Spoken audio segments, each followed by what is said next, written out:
The WA-2000, an extremely rare bullpup sniper rifle that was designed and produced by Walther Arms in the late 1990s, yet was introduced to Phantom Forces in a recent update. In this video, I will be explaining the Walther WA-2000 and some other things relating to the WA-2000, so, without further ado, let me begin with this video now.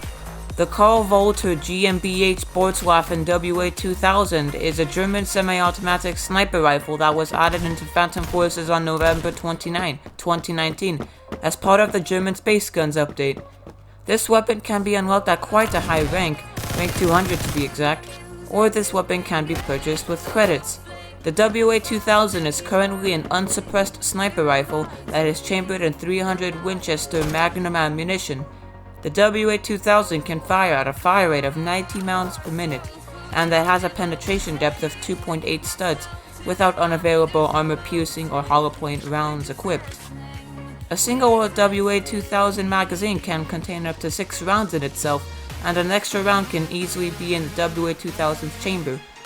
The WA-2000 has 30 rounds in reserve, and it can easily receive ammunition from all sniper rifles and most, if not all, designated marksman rifles that have some reserve ammunition left. The damage from a WA-2000 round ranges from a maximum of 72 damage to a minimum of 66 damage, omitting torso and headshot multipliers. The WA-2000 seems like a good weapon already, right? That would be considered true, though this weapon can be about as effective as a Dragunov SVU or Dragunov SVDS. The higher fire rate of this weapon, at least comparing to all sniper rifles, can be used as an advantage since you could potentially kill more people faster with the WA-2000 than an average sniper rifle. The ammunition count will drop swiftly, however.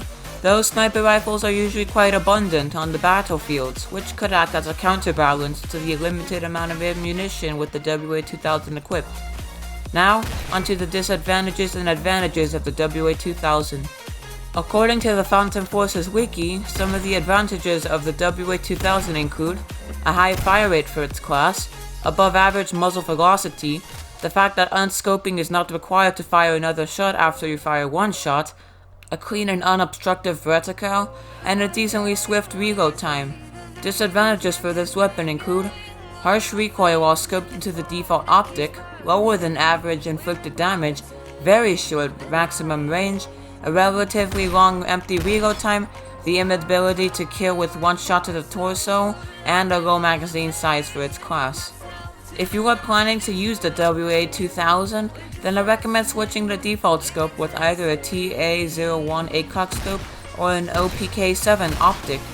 I also recommend attaching either a ballistics tracker or a counted delta sight to your WA-2000.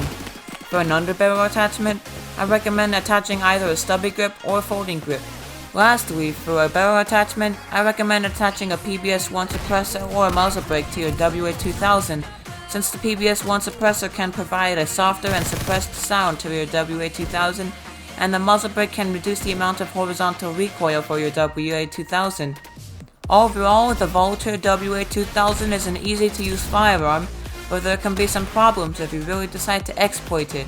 For example, if you continue to suppress but not injure or kill an enemy, you will swiftly run out of ammunition since a high fire rate and a low ammunition count don't really combine that well with each other. You can obviously counter this, however.